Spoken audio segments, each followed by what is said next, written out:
그 누구도 범접할 수 없는 존재감.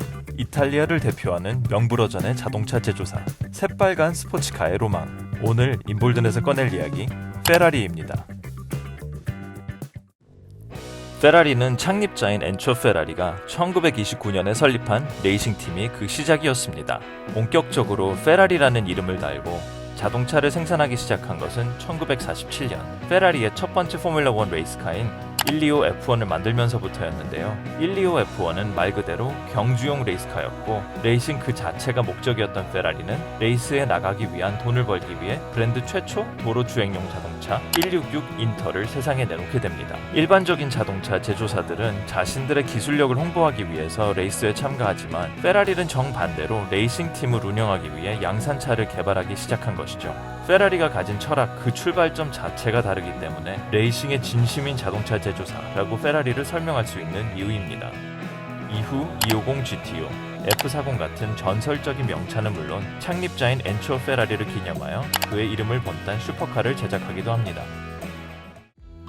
보통 페라리의 차량 장명은 숫자와 알파벳으로 되어 있는데 양산차 기준 숫자는 주로 세 자릿수를 사용해 엔진의 용량과 배기량을 표현하고 알파벳은 조금 더 세부적인 정보를 알려주는 역할을 합니다. 예를 들어 458 스파이더는 4.5리터 8기통 엔진을 탑재한 모델이란 뜻이며 스파이더는 컨버터블의 이탈리아어입니다. 또 288 GTO는 2.8 8기통 엔진을 의미하고 GTO는 그란투리스모 오몰로가타의 약자죠.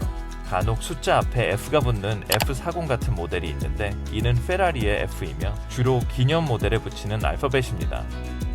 물론 페라리의 이런 장명 규칙을 무시하는 예외 모델도 일부 있습니다. 딱히 기념비적인 모델은 아니나 숫자 앞에 F를 붙인 F355, F430, 5.5리터 12기통 엔진을 사용한 550, 3.6리터 8기통 엔진을 사용한 360 모데나 등 일부 규칙을 무시한 예외 차종이 존재하며 캘리포니아, 로마처럼 장명 규칙을 완전히 무시하기도 합니다. 물론 이런 장명 규칙을 지키지 않았다고 해서 해당 차량이 페라리 역사의 이단화 취급을 받는 것은 아닙니다. 대부분 이전 세대의 차량을 기념하기 위한 장명이거나 자동차의 형상이나 포맷 등 많은 부분이 기존과 달라지고 새로운 시도를 하는 등의 특별한 경우에만 예외적인 이름을 사용하는데요. 최근 출시된 프로상계가 바로 그 예라고 볼 수 있습니다. 심지어 이 차량은 페라리가 절대로 생산하지 않겠다던 전형적인 롱노즈 숏데크 디자인 SUV 포맷 차량이라 더욱 눈길을 끌었습니다. 2010년대 이후 포르쉐의 카이엔, 벤틀리의 벤테이가, 람보르기니의 우루스, 롤스로이스의 컬리넌, 에스턴 마틴의 DBX 등 럭셔리 자동차 제조사들의 줄지은 SUV 발표에도 굳건히 소신을 지켜왔지만 시장의 흐름을 무시할 수 없는 것이니 SUV를 출시한 페라리의 행보를 비판적으로 해석하는 시각은 없는 듯 보입니다.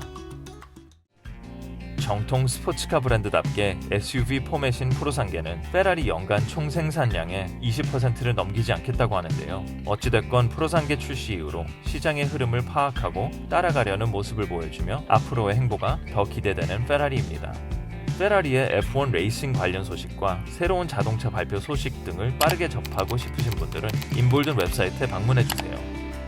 이렇게 F1 레이싱에도 진심이며 자동차를 예술의 수준으로 끌어올려 생산하고 있는 페라리.